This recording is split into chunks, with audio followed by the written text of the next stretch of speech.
أعوذ بالله من الشيطان الرجيم بسم الله الرحمن الرحيم الحمد لله رب العالمين وصلى الله على سيدنا محمد وآله الطاهرين. Verse number 165 of Surah Al Imran. أولما أصابتكم مصيبة قد أصبتم مثليها قلتم أن هذا قل هو من عند أنفسكم إن الله على كل شيء قدير. What when an affliction visits you while you have inflicted twice as much? Do you say, whence is this? Say, this is from your own souls. Indeed, Allah has power over all things. Coming back to the accounts of the surah, of the battle of Uhud. As I said, the previous verse which said, لَقَدْ مَنَّ اللَّهُ عَلَى الْمُؤْمِنِينَ إِذْ بَعَثَ فِيهِمْ رَسُولًا مِّنْ أَنفُسِهِمْ, that Allah had favored the believers to raise from among them a messenger. That was something just as an interjection between the recounting the events of Battle of Uhud. Now we come back to that. In the Battle of Uhud, as I said, there was some belief problem. People thought that they were wrong in their belief because if they were Muslims, they shouldn't have been inflicted with that disgraceful defeat. Now here there is a rhetorical question. In a way, it's a rebuke to the believers rather than a question. It says that in the Battle of Badr, you inflicted twice as much as you were inflicted in the Battle of Uhud. Because in the Battle of Uhud, they say that about 70 of the believers were martyred. And in the Battle of Badr, the believers killed 70 of polytheists, and they actually captured 70 others. So they inflicted twice as much.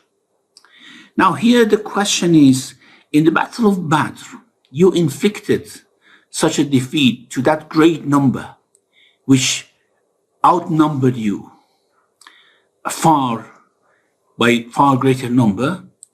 And now here you were defeated, you were inflicted, and this was half of what you did to them in the Battle of Badr. And now you say, where is this? Why this has come?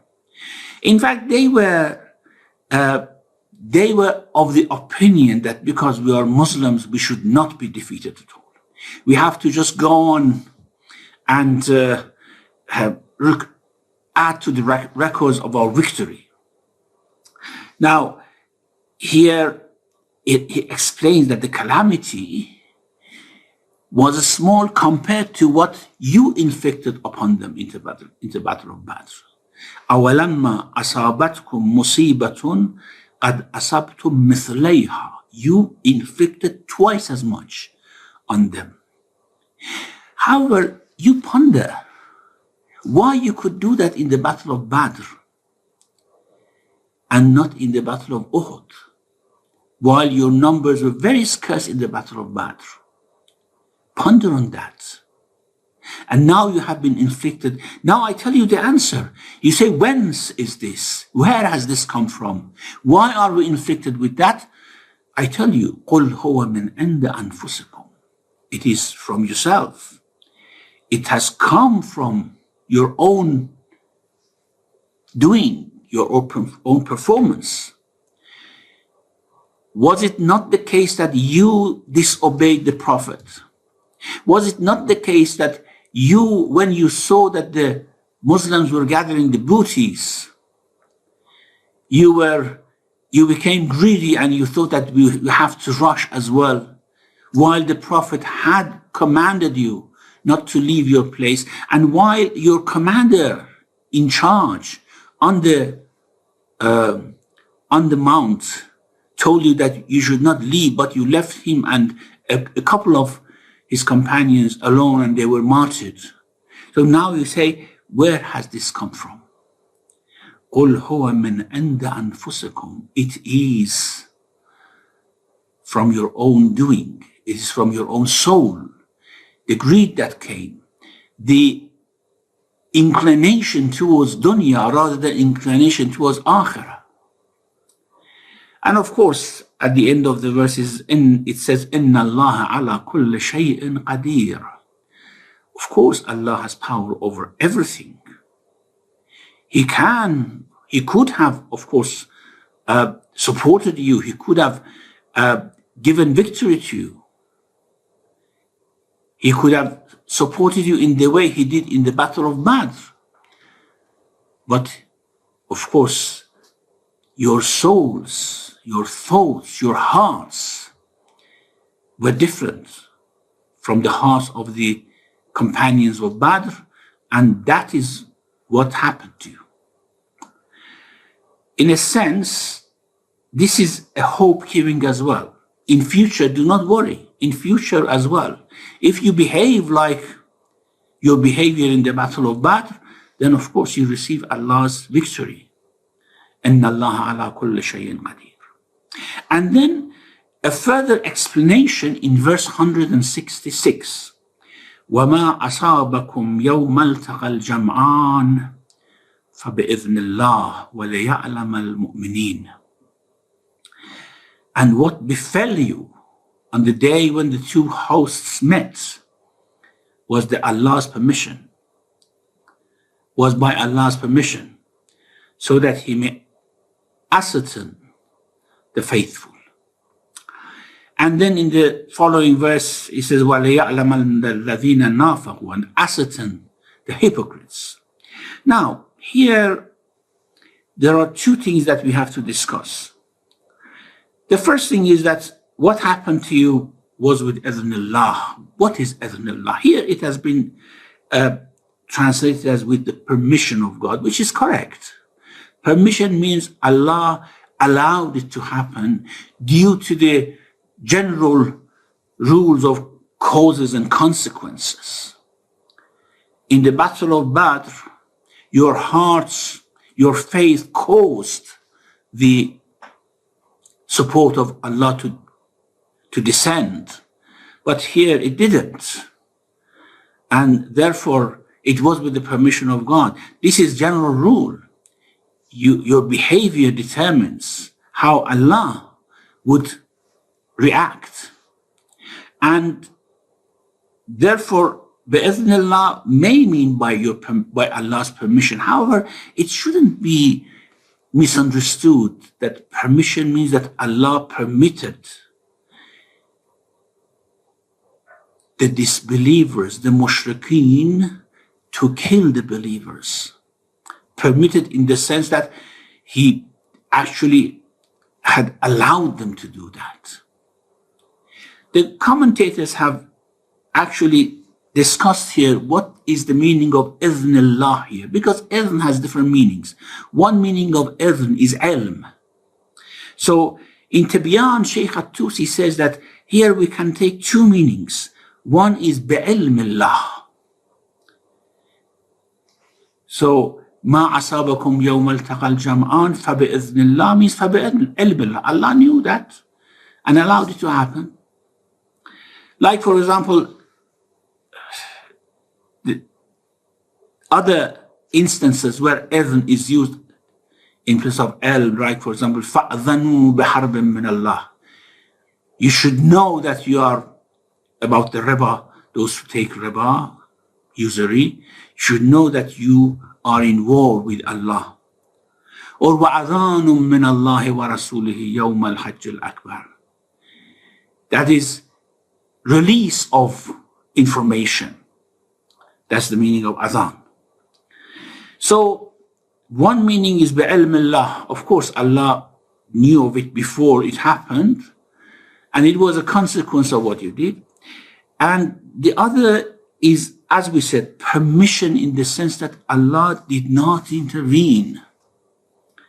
Allah let it did let it happen, although he could have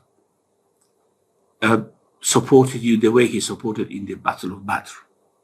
Now, here Tusi says that we cannot say, because another meaning of idhn is amr, command. Man dha alladhi yashfa'u indahu illa bi'idhnih. Anyone who wants to do shafa'ah should be with his command. Or here we can say permission as well. But command, it means that Allah had commanded the mushrikun to kill the Muslimun, the believers. He says this is not impossible. Another meaning which is mentioned in Majma' al-Bayan means as a punishment. وَمَا أَصَابَكُمْ يَوْمَ الْتَقَى الْجَمْعَانِ فَبِإِذْنِ اللَّهِ. It was an uquba from Allah, a punishment. He let the consequences of your actions come upon you.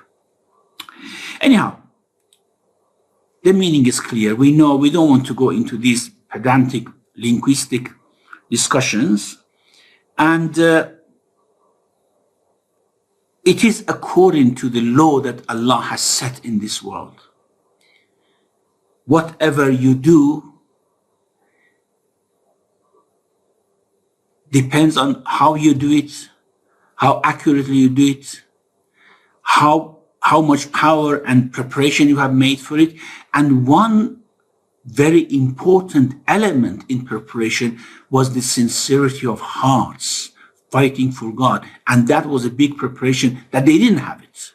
So it happened, bi'idhnillah.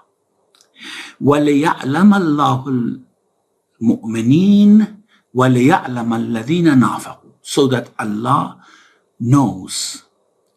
Ya'lam means know. However, because everything is already known to Allah subhanahu wa ta'ala, Allah, as I have said before, Allah doesn't wait for things to happen to know them.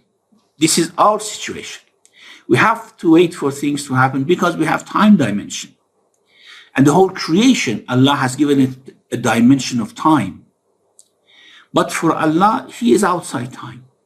So whatever happens, past, future, present, is equal for Him. So He knows everything beforehand. When we say He knows everything beforehand, it may just come to mind that, okay, that means predestination. It doesn't work for Allah in that way. As I said, Allah should not wait for things to happen to know them because He is outside time. But of course, He hasn't predestined in the way that people are forced to do things without their will.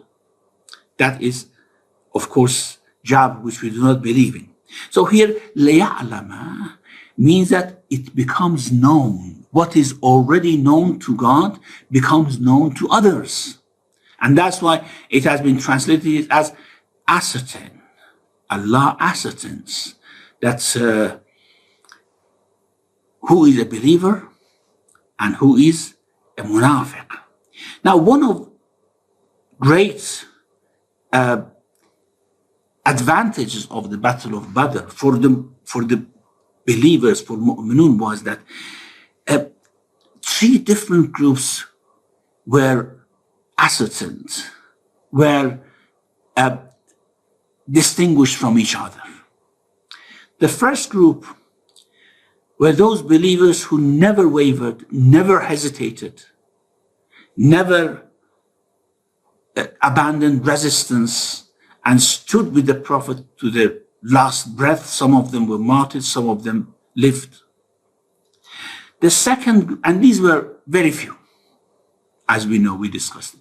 The second group were those who really came to fight sincerely, but they couldn't resist up to the last minute. They were afraid, especially after the news spread, the rumor spread that the Prophet was killed. So they ran away. Even after the Prophet called them that I'm alive, come back. They didn't come back, but they were not hypocrites. They only had weak hearts and weak faith. And the third group were the hypocrites, the munafiqun. That they actually refrained from fighting. It is said that Abdullah ibn Ubay, who was a leading hypocrite in Medina, with his tribesmen, 300 of his tribesmen, they came out with the Prophet to go to the battle, but in the middle of the way they returned. They said that this battle is not going to have any victory. So they returned back. And in a sense, they undermined the morale and undermined the number, reduced the number of the fighters. So these were the hypocrites. Now, what happened? لِيَعْلَمَ الْمُؤْمِنِينَ وَلِيَعْلَمَ الَّذِينَ نَافَقُوا. Now, الَّذِينَ نَافَقُوا, here it says لِيَعْلَمَ الْمُؤْمِنِينَ. It was maybe better to say لِيَعْلَمَ الْمُؤْمِنِينَ وَلِيَعْلَمَ الْمُنَافِقِينَ. But it doesn't actually give the attributes of munafiq to them. It describes them by their action, not by their quality. Why? Because many of them behaved in a way which was hypocritical on that day, but they were not hypocrites, as Abdullah ibn Ubay and others. They were not like them. So they made an act which was hypocritical. Like, so, for example, sometimes we lie, God forbid, but we are not going to be described as liars as long as this happens once or twice. A liar is someone who lies or in most cases. That's a liar. So here, الَّذِينَ نَافَقُوا means those who act hypocritically on that day. And also Allah doesn't want to call them munafiqeen now at this stage. So, وَلِيَعْلَمَ الَّذِينَ نَافَقُوا وَقِيلَ لَهُمْ. This لِيَعْلَمَ الَّذِينَ نَافَقُوا is in the next verse, and then it continues about what they did. What they did on the day. The hypocritical act was that they came out with the Prophet. Maybe initially they knew that they were not going to fight. They had that intention that they were not going to fight, but they said, okay, let us go out, and then to undermine the morale of the fighters, in the middle of the way, we go back.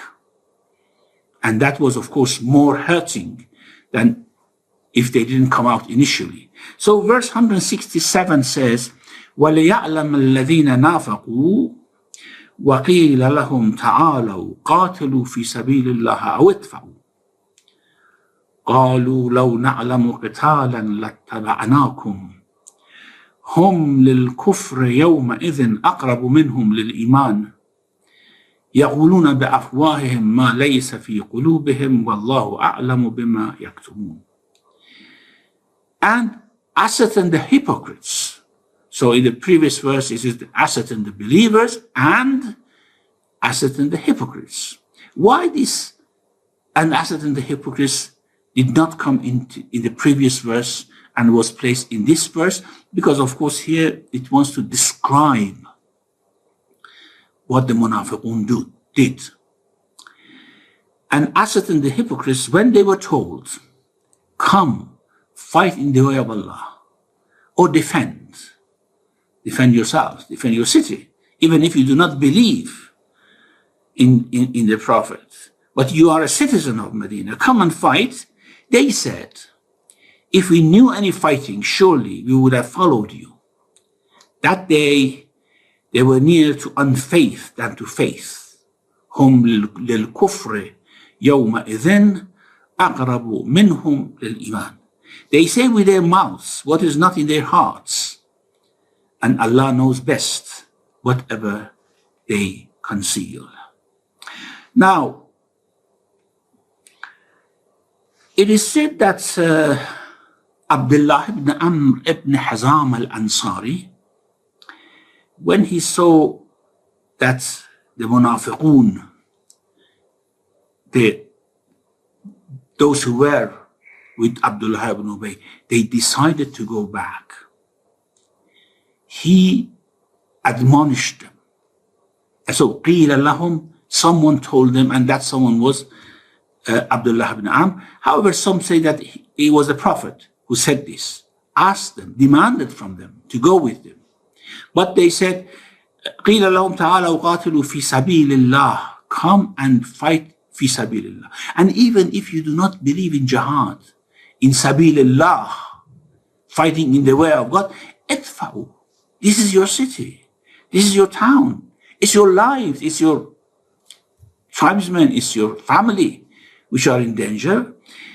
Because apparently they were a bit upset initially that they wanted to stay in Medina and fight, as the Prophet wanted to do that. But he respected the companions who said, we go out.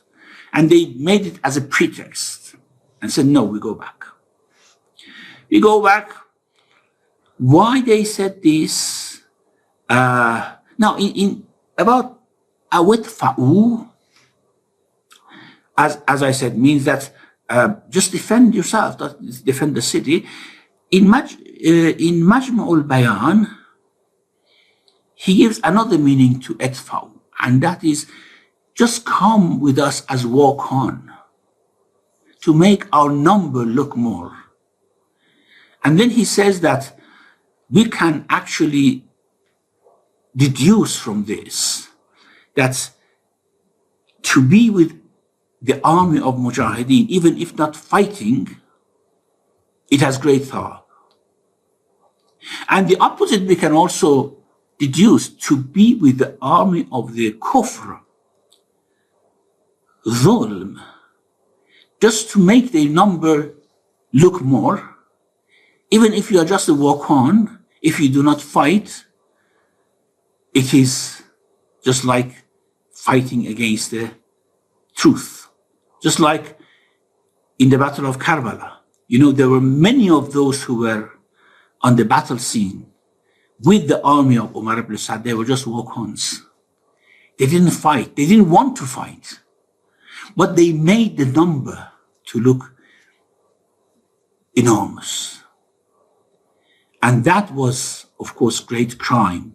In addition to what Imam Hussein alayhi salam said to some of them on the day, that because some of them came and said, we don't want to fight you and we don't want to fight against you. We are just neutral. And Imam alayhi salam told them, so I advise you to go as far as possible from this place, because whoever hears me when I am calling for help, هل من ناصر فينصرني, and would not respond, will be from among the people of the hell. So that is something which happened to those miserable people who were on the side of Umar ibn Sa'd as walk-ons, not fighting actually. So awudfa'u, he says, this is one meaning. I don't know how we can actually fit this meaning into the verb itfa'u. It may mean that by seeing your number, they would desist fighting, maybe. But the main meaning is that even if you are not fighting in the way of God, fight for your city, fight for your people. Hum lil kufr. Now, what they said, قِيلَ لَهُمْ تَعَالَوْا قَاتِلُوا فِي سَبِيلِ اللَّهِ. When they said, they were told that come and fight in the way of Allah, or fight for your town and family. قَالُوا لَوْ نَعْلَمُ قِتَالًا لَاتَّبَعْنَاكُمْ. They said, if we knew that there is any battle. Now here the translation says that if we knew any fighting. Now, if we knew any fighting may mean if we did have the skill of fighting, which is of course not correct, because they were people of Medina, all of them were good warriors. So, لَوْ نَعْلَمُ قِتَالًا means that if we knew that any battle, any fighting is going to take place, we don't think anything any fighting is going to take place. They will not fight you there. They will come to the city and we have to go back to the city. Something like this. They make this pretext. And another meaning of لَوْ نَعْلَمُ قِتَالًا لَاتَّبَعْنَاكُمْ, if we knew any fighting, we would have followed you, may mean that, of course, this is said by some of the commentators, not a very strong opinion, but anyway, I mentioned it here, means that this is not a fighting, this is suicide. We are going to our deaths. This is not a fighting which has any victory. This is, some commentators have said. Anyhow, لَوْ نَعْلَمُ قِتَالًا لَاتَّبَعْنَاكُمْ. This is what they said. And they left the Prophet alone. They went back to the city. So, of course, they were hypocrites. They had pretended to be faithful. However, some of them were swayed by them. And that's why Allah says, لَيَعْلَمَ الَّذِينَ نَافَقُوا, those who acted hypocritically on that day. Although some of them were well-grounded hypocrites, but some of them just acted hypocritically and were not hypocrite per se. هُمْ لِلْكُفْرِ يَوْمَئِذٍ أَقْرَبُ مِنْهُمْ لِلْإِيمَانِ. They are closer to kufr on that day. They were closer to kufr. That day they were nearer to unfaith than to faith. هم للكفر يومئذ أقرب منهم للإيمان. Well, what does that mean? هم للكفر أقرب منهم للإيمان. يومئذ أقرب منهم للإيمان. While, of course, they were hypocrites. And a hypocrite is a kafir. Kafir inwardly, believer outwardly, isn't it? In the exterior, they pretend to be believers, but inside they are kafir. And that's why they are worse than kuffar. إن المنافقين في الدرك الأسفل من النار. The munafiqeen are in the lowest compartments of hell. Why? Because they are worse than kuffar. Kuffar do not pretend faith. These are kuffar who pretend faith, and so they are worse. So, if that is the case, why it says that hum lil kufri yawma'idhin, on that day they were closer to kufr than closer to faith, while they didn't have any faith at all. Now, one meaning may be for those who acted hypocritically, but were not hypocrites. On that day, they were closer to kufr than to iman. The second meaning is that their kufr was hidden. They were hypocrites. But on that day, their kufr became manifest. They became closer to a manifest kafir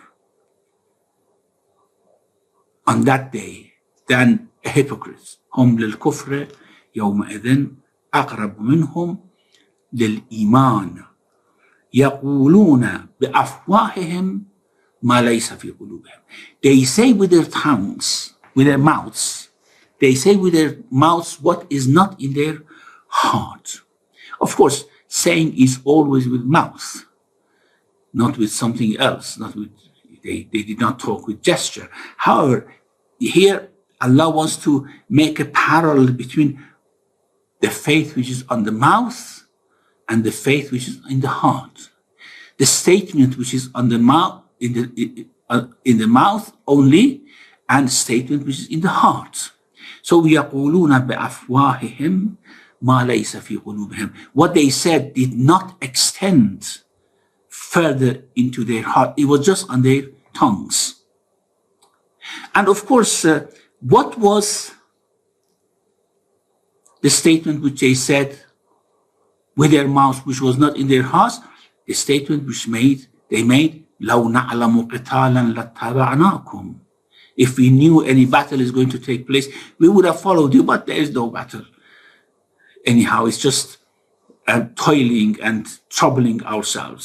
So this is what they knew, that even if there was going to be a battle, they wouldn't have gone.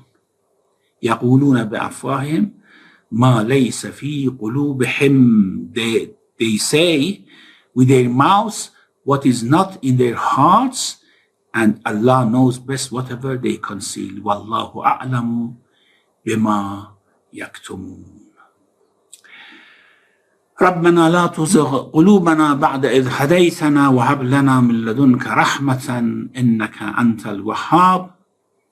وصلى الله على محمد وآله الطاهرين.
السلام عليكم ورحمة الله.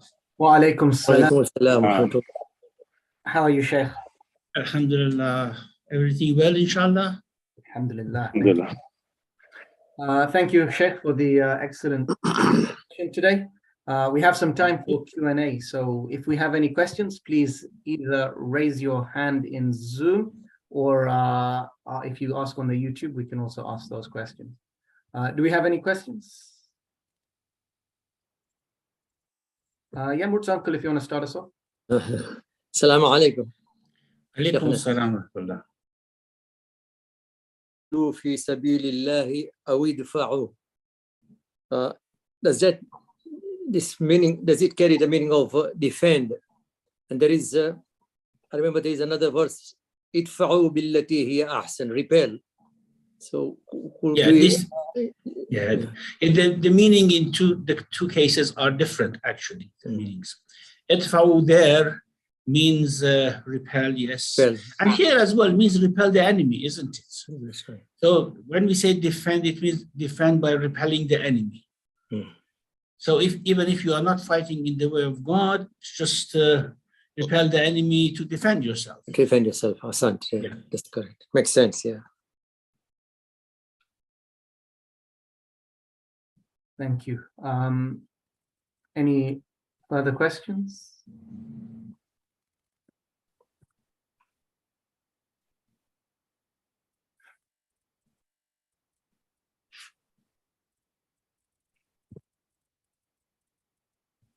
And what is, sorry, I still would like to understand, يَقُولُونَ بِأَفْوَاهِهِمْ مَا لَيْسَ فِي قُلُوبِهِمْ. What is the actual importance, significance of this particular verses? What does so it means what they say, they do not intend, isn't it? They say things with their mouth, but there's nothing, no intention. It's just superficial kind of, Yes, right. Absolutely.